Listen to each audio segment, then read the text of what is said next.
terbuka pada Dikau. Tuhan buka mata kami, sehingga kami boleh, apa yang kami baca, Tuhan, boleh menambahkan iman kami, boleh membawa kami semakin percaya padamu, mengandalkan Dikau, Sang Raja kami. Amin. Baik, kita mulai baca. Sebelum kita mulai baca, kita bahas dulu ya garis besar dari kitab Matius. Ya, kita sudah sampai di Matius pasal ke-15 ya. Oke, terus kita bahas dulu ya garis besarnya. Jadi kita Matius ini ya beda dengan, jadi kalau kita bicara di sini kitab Injil ya, Matius, Markus, Lukas sama Yohanes. Jadi kita Matius khususnya ya berbicara mengenai Kristus sebagai Raja Penyelamat. Kalau Nah, kalau kitab lain beda lagi gitu. Jadi di sini penekanannya adalah Kristus sebagai Raja Penyelamat. Jadi kitab lain berbicara Kristus di aspek yang lain lagi. Ada yang sebagai hamba penyelamat, manusia penyelamat, sebagai Allah, anak Allah. Jadi kita fokus dulu di kitab Matius. Nah, karena ini ada kitab kerajaan, maka dimulai dari nenek moyang dan status rajanya. Makanya ada silsilahnya. Kalau di kitab lain beda lagi, apa namanya, permulaannya. Bahkan di kitab Markus ya, nggak ada silsilahnya, karena kan hamba-hamba nggak perlu kita sebutkan silsilahnya. Oke, ini silsilah, terus di sini pengurapan raja, ministry raja, pelayanan bagaimana, pemulaan bagaimana. Ini baru sampai pasal 11 ya. Terus sampai ke pasal 12 sampai 27 itu penolakan terhadap raja. Nah, di sini kita bisa melihat makin perlahan-lahan Kristus itu ditolak ya. Terus sampai ayat kelima, pasal ke-15, nah kita lihat di C ya, peningkatan penolakan. Jadi ada peningkatan, makin parah ya penolakannya. Di sini kita pasal 15 ya, 6, 7, dan 8 ya. Kita lihat penolakannya bagaimana. Kita mulai baca yang sesuai urutan tadi. Mari kita baca. Mulai dari aku ya. Kita sama-sama baca poin 6 ya. 6. Tuduhan kaum agamawan tradisional. 1. Kemudian datanglah beberapa orang Farisi dan ahli Taurat dari Yerusalem kepada Yesus dan berkata,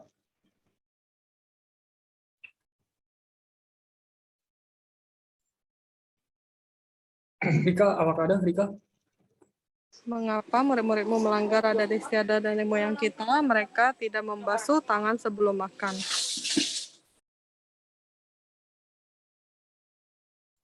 Biasa, tadi sinyalnya hilang kali. Ayat 3, tetapi jawab Yesus kepada mereka, mengapa kamu pun melanggar perintah Allah demi adat istiadat nenek moyangmu? Sebab Allah berfirman, hormatilah ayahmu dan ibumu, dan lagi siapa yang mengutuki ayahnya atau ibunya pasti dihukum mati. Tetapi kamu berkata, siapa saja berkata kepada bapaknya atau kepada ibunya, apa yang ada padaku yang dapat digunakan untuk pemeliharaanmu sudah digunakan untuk persembahan kepada Allah.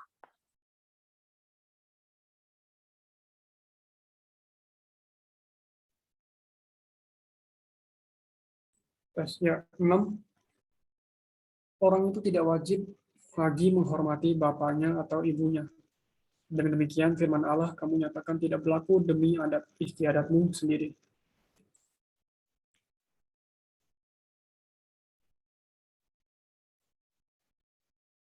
Lanjut Rika. Hai orang-orang munafik, benarlah nubuat Yesaya tentang kamu. Ini nih satu orang 2 ayat aja ya, karena kan panjang ya. Lanjut. Bangsa ini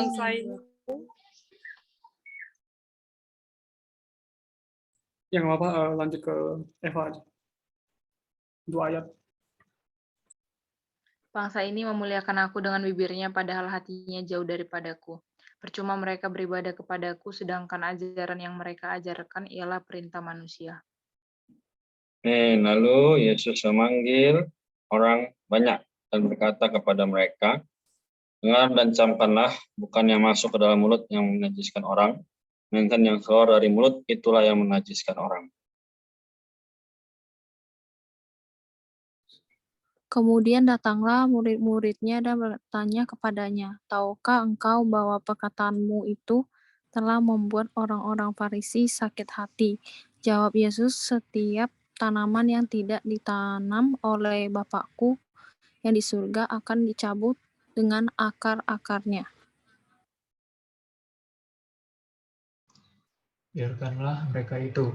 Mereka orang buta yang menuntun orang buta. Jika orang buta menuntun orang buta, pasti keduanya jatuh ke dalam lubang. Lalu Petrus berkata kepadanya, "Jelaskanlah perumpamaan itu kepada kami."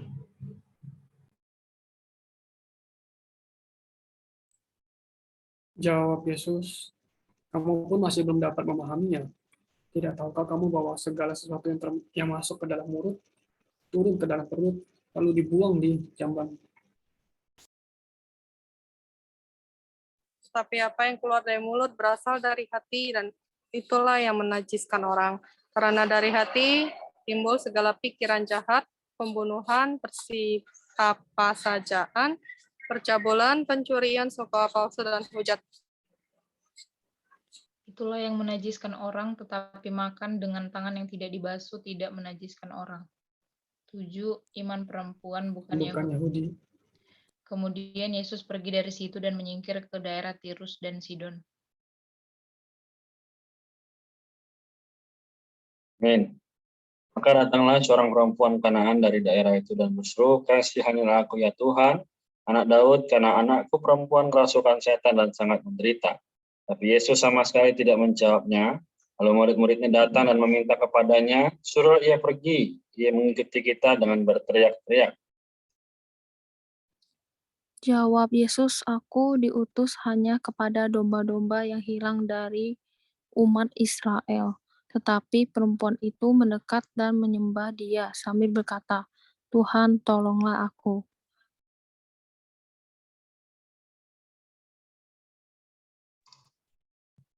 Tetapi Yesus menjawab, "Tidak patut mengambil roti yang disediakan bagi anak-anak dan melemparkannya kepada anjing."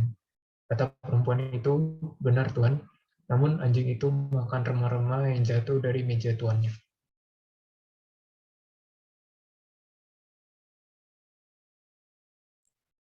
Maka Yesus menjawab dan berkata kepadanya, "Hai ibu, besar imanmu, maka jadilah kepadamu seperti yang kau kehendaki." Ketika itu juga anaknya sembuh. 8. Penyembuhan untuk memuliakan Allah. Untuk memuliakan Allah.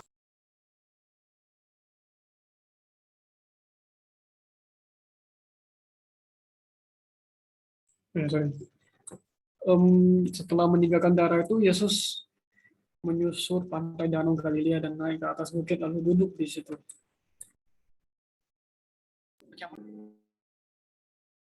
Kemudian orang banyak berbondong-bondong datang kepadanya membawa orang lumpuh, orang timpang, orang buta, orang bisu, dan banyak lagi yang lain. Lalu meletakkan mereka pada kaki Yesus dan ia menyembuhkan.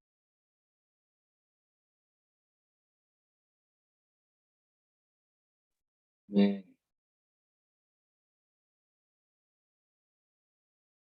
3:1 ya. Eva bisa? 3:1. Orang banyak itu pun takjub melihat orang bisu berkata-kata, orang timpang sembuh, orang lumpuh berjalan, orang buta melihat, dan mereka memuliakan Allah Israel. 9. Mukjizat memberi makan 4.000 orang. Lalu Yesus memanggil murid-muridnya dan berkata, "Hatiku tergerak oleh belas kasihan kepada orang banyak itu. Sudah 3 hari mereka mengikuti aku dan mereka tidak mempunyai makanan. Aku tidak mau menyuruh mereka pulang dengan lapar, nanti mereka pingsan di jalan." Amin. Kata murid-muridnya kepadanya, "Barang bagaimana di tempat sunyi ini kita mendapat roti untuk mengenyangkan orang banyak yang begitu besar jumlahnya?" Kata Yesus kepada mereka, kamu punya berapa roti? 7, jawab mereka. Dan ada lagi beberapa ikan kecil. Lalu Yesus menyuruh orang banyak itu duduk di tanah. Sesudah itu ia mengambil ketujuh roti dan ikan-ikan itu, mengucap syukur, memecah-mecahkannya dan memberikannya kepada murid-muridnya. Lalu murid-muridnya memberikannya pula kepada orang banyak.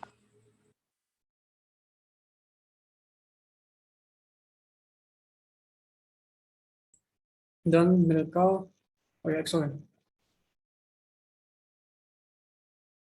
Baik. Dan mereka semuanya makan sampai kenyang. Kemudian orang mengumpulkan potongan-potongan roti yang sisa 7 bakul penuh. Yang ikut makan ialah 4.000 laki-laki, tidak termasuk perempuan dan anak-anak. Lalu Yesus menyuruh orang banyak itu pulang. Yang naik perahu dan bertolak ke daerah Magadan. Oke, sudah selesai ya sampai ayat ke-39. Sampai sejauh ini, ya, apakah ada yang mau sharing atau nggak ada ayat yang terjamah? Oke, kalau aku sih dari apa namanya, kata iman ya. Karena kan kalau kita lihat poin 7 sama poin 8 itu masih berkaitan dengan iman. Yang satu berbicara mengenai iman perempuan yang bukan Yahudi itu, satu juga bicara mengenai poin 9 salah, poin 9 bicara mengenai iman ya, walaupun kita punya dikit tapi asal kita bagi itu bisa menjadi berkat bagi banyak orang. Ya jadi kalau kita lihat ya, Tuhan Yesus itu sudah banyak ditolak ya. Dari dia ditolak di Yerusalem, pusat agama, sampai dia menjauh dari, makin lama makin jauh dari Yerusalem. Kalau makin jauh dari Yerusalem, berarti makin kemungkinan besar ketemu dengan orang kafir gitu. Ya puji Tuhan ya, karena Tuhan ditolak orang Yahudi, maka kita punya kesempatan untuk apa namanya, ya, menerima Tuhan gitu. Jadi di sini kita lihat seorang perempuan kafir ini ya benar-benar beriman gitu. Jadi melalui baca ini aku suka kembali di apa namanya, mata kembali terbuka sih.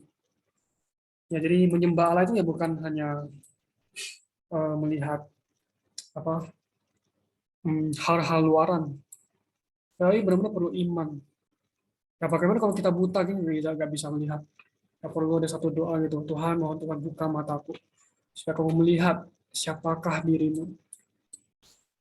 Ya, yang butuh pertolongan gitu. Jadi apa namanya? Kalau kita lihat anaknya sakit yang kerasukan setan, menderita. Ya karena iman maka perempuan itu datang kepada Tuhan.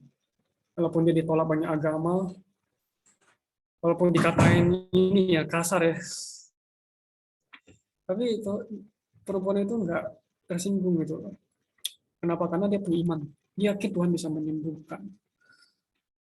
Ya, ini kembali mengingatkan kepada aku bahwa aku juga perlu punya iman sama seperti perempuan itu. Mohon Tuhan buka mata supaya aku bisa melihat bahwa Tuhan itu benar-benar bisa menolong aku dari segala situasi. Amin. Ada lagi yang lain? Mau coba sharing?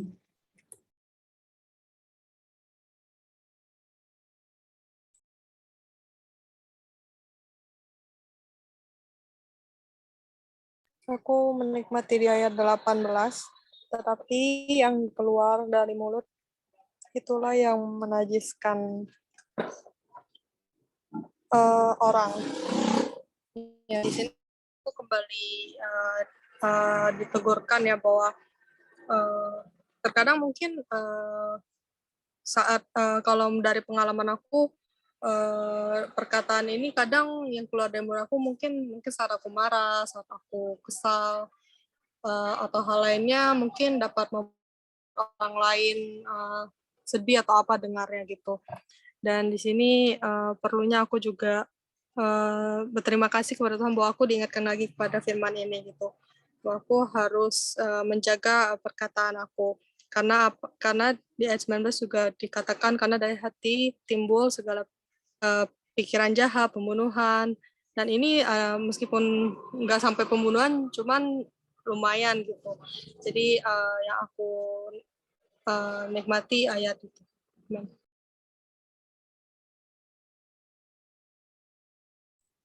Amin. Thank you, Mika. Apakah ada lagi? Amin. Aku juga menikmati yang tentang perempuan Kanaan, perempuan bukan Yahudi di sini. Tuhan Yesus datang ke daerah Tirus dan Sidon. Kalau dilihat Tuhan keluar dari Yerusalem dan nanti di ayat 29 akhirnya Tuhan meninggalkan daerah itu. Dari situ bisa dilihat bahwa Tuhan Yesus sebenarnya datang ke daerah itu hanya untuk bertemu dengan perempuan Kanaan ini. Dan dari sini pun aku menikmati bahwa Tuhan sangat mengasihi satu jiwa gitu. Jadi walaupun di sini di ayat 23 tetapi Yesus sama sekali tidak menjawabnya.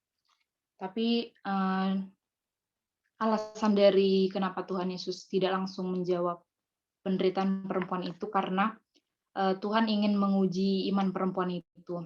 Tuhan ingin melihat kalau seandainya Tuhan langsung menjawab permohonan dari perempuan itu, mungkin perempuan itu setelah Yesus pergi, mungkin dia tidak akan percaya lagi gitu sama Tuhan. Tapi di sini imannya diuji, sehingga waktu Yesus pergi pun perempuan ini tetap beriman kepada Tuhan. Amin. Amin. Thank you, Eva. Apakah ada lagi?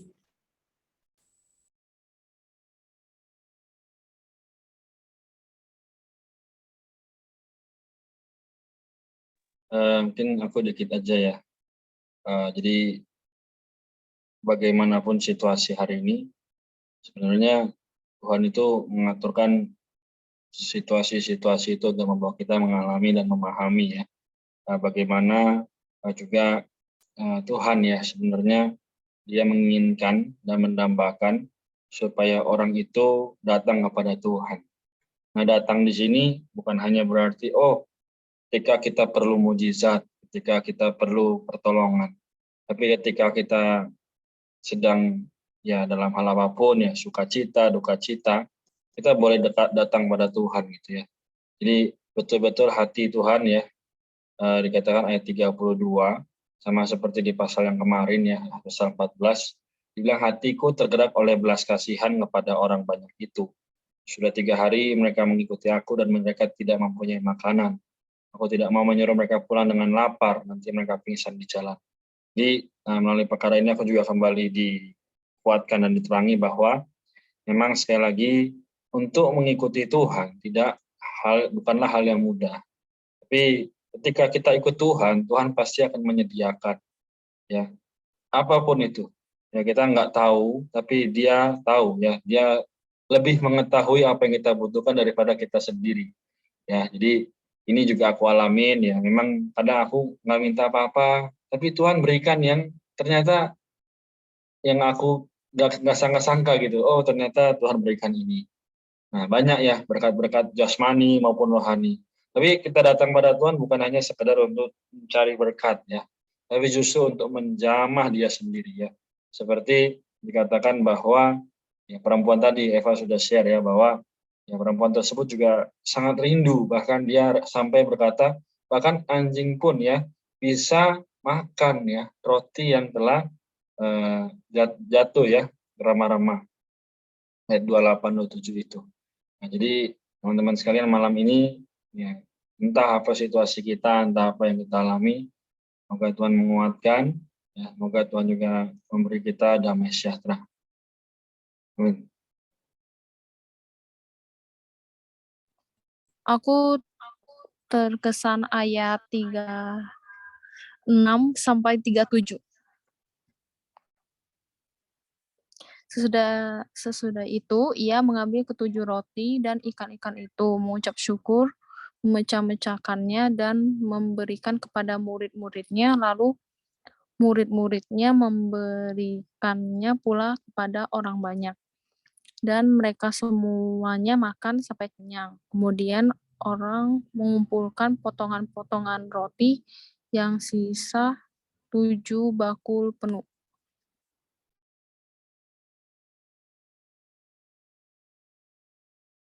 Amin. Apakah ada lagi yang mau sharing, mau menambahkan?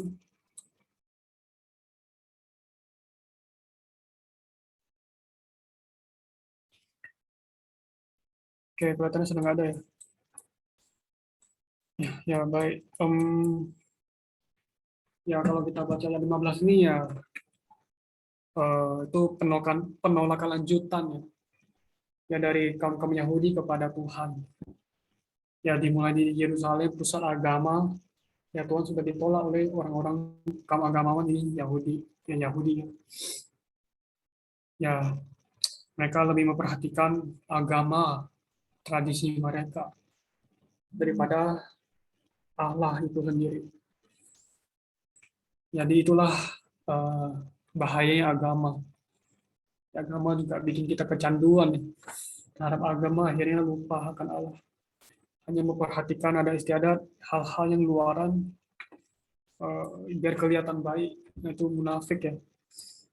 Nah, di sini kan tempat dikatakan, bangsa ini memuliakan aku dengan bibirnya, padahal hatinya jauh daripadaku. Semoga ini nggak terjadi pada kita, nggak jadi orang yang munafik. Ya, tapi dalam hati itu dengan sungguh-sungguh kita datang kepada Tuhan, beribadah kepada Tuhan. Ya bukan karena ajaran manusia, tapi ya karena hati di dalam itu ya benar-benar mau menyembah Tuhan. Ya bukan supaya dilihat oleh orang.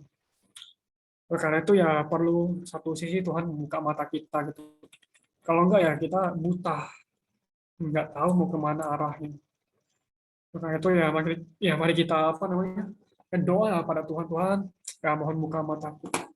Ya supaya aku nggak jatuh ke dalam lubang yang sama seperti orang agamawan itu gitu. Ya akhirnya ya mereka itu ya kita doa supaya Tuhan buka mata, juga Tuhan berikan iman sama seperti perempuan yang bukan Yahudi itu, yang apa namanya begitu ngotot terhadap Tuhan, supaya Tuhan itu menolong dia. Di sini minta belas kasihan, juga diminta tolong walaupun sudah diusir, dikatain apa namanya anjing lagi. Ya tapi perempuan itu tetap beriman itu, Tuhan itu pasti bisa menyembuhkan. Dia nggak buta. Orang agamawan buta.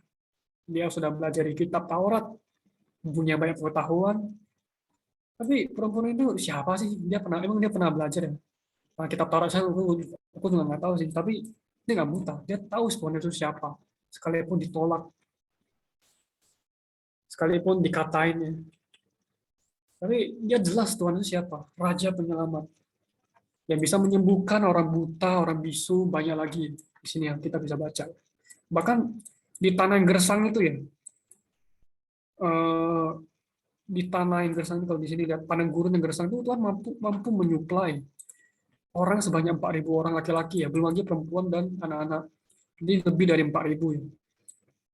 Ya walaupun kita punya sedikit, asal kita beriman ya, mau bagi ya, kita bisa menjadi berkat bagi banyak orang. Ya karena itu ya kita perlu satu doa, Tuhan buka mata kita, berikan kita iman sama seperti perempuan, bukan Yahudi itu. Ya, tidak buta seperti orang agamawa itu. Sehingga kita boleh menjadi berkat bagi banyak orang, walaupun kita punya sedikit. Ya baik, kita sampai di sini. Terakhir siapa yang mau bantu kita tutup dalam doa? Apakah ada?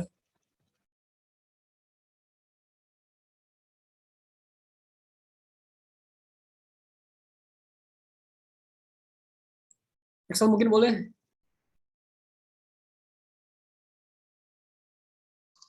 Amin.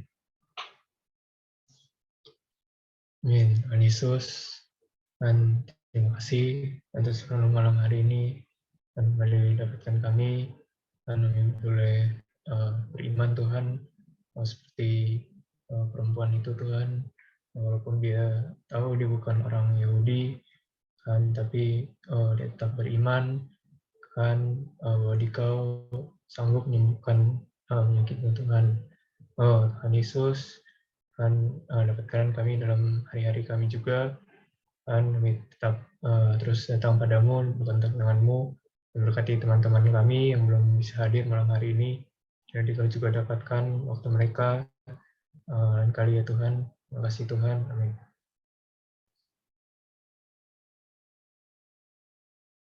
Amin. Kita sampai di sini. Mungkin terakhir kalian boleh bantu kita ambil foto.